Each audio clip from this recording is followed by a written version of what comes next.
Around the face, the infestation is so dense, something far smaller has pushed it close to panic. The buffalo lowers its head and drives forward.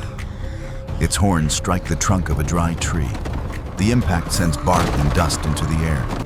It steps back, then charges again, scrapes across the forehead and horn bases, crushing a few loose parasites, but most of the ticks remain fixed inside the folds of skin. The buffalo rubs its neck against the bark. Its shoulder grinds against the trunk. The skin beneath continues to twitch.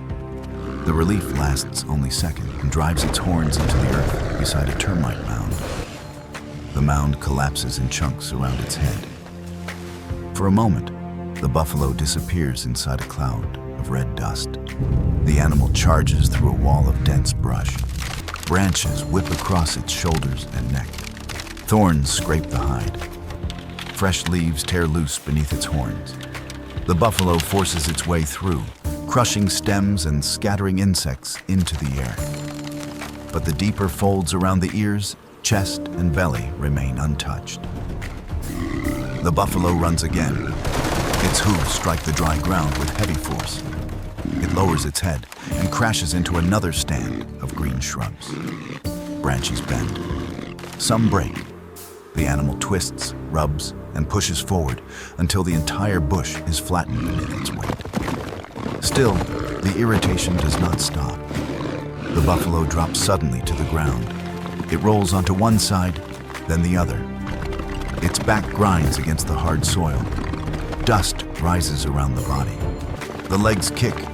The horns cut shallow lines into the earth. For several moments, the buffalo rolls violently, pressing its skin against stones, roots, and dry grass. When it stands, its entire body is coated in dust. But beneath the dust, the ticks are still attached. The one open eye blinks through a cloud of flies. The buffalo is exhausted. Ahead, a shallow mud wallow lies in a low depression. The animal steps into it. Its hooves sink. It lowers its chest, then rolls. Cool mud spreads across the belly, shoulders, neck, and face. For a short time, the flies retreat. The skin stops twitching as often. The buffalo lies still, but the mud is shallow.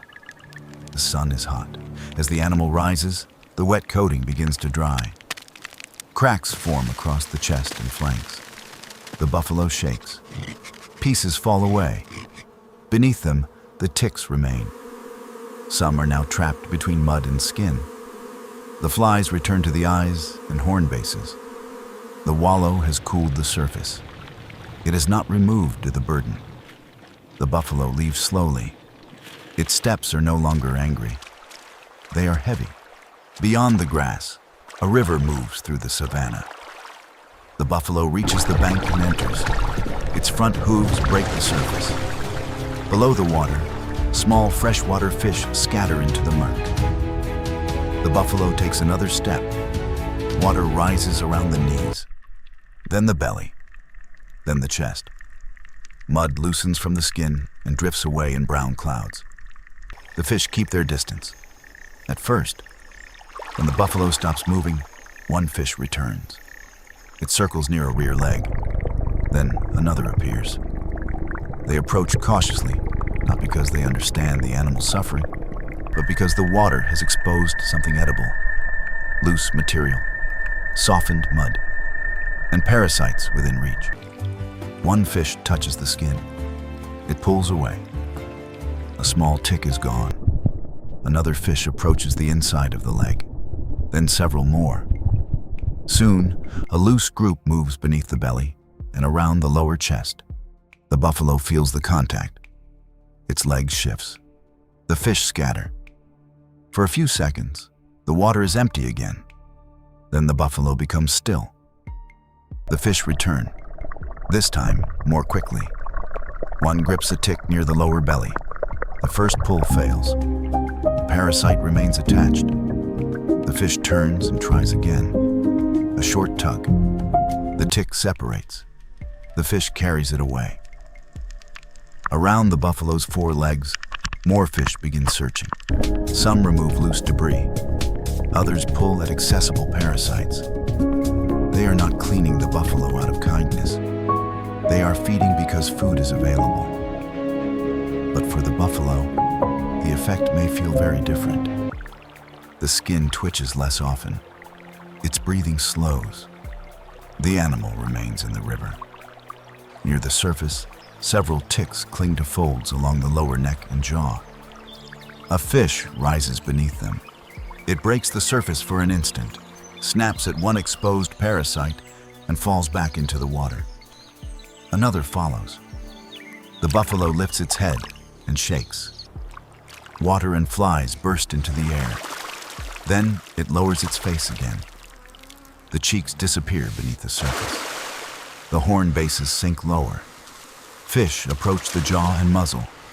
The buffalo lifts its head to breathe, then lowers it once more.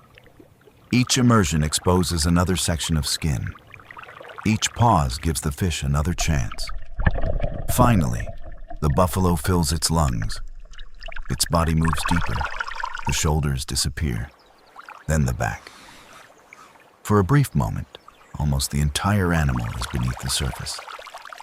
Buffalo are powerful swimmers, but this is not a calm dive. It is a short, desperate immersion. Underwater, fish spread across the body. They move along the legs, belly, chest, neck, and face. Some ignore the firmly attached ticks. Others pull repeatedly. A parasite detaches, then another. Tiny marks remain where they were fixed. There is no sudden transformation, no perfect cleaning, only repeated feeding, one small removal at a time.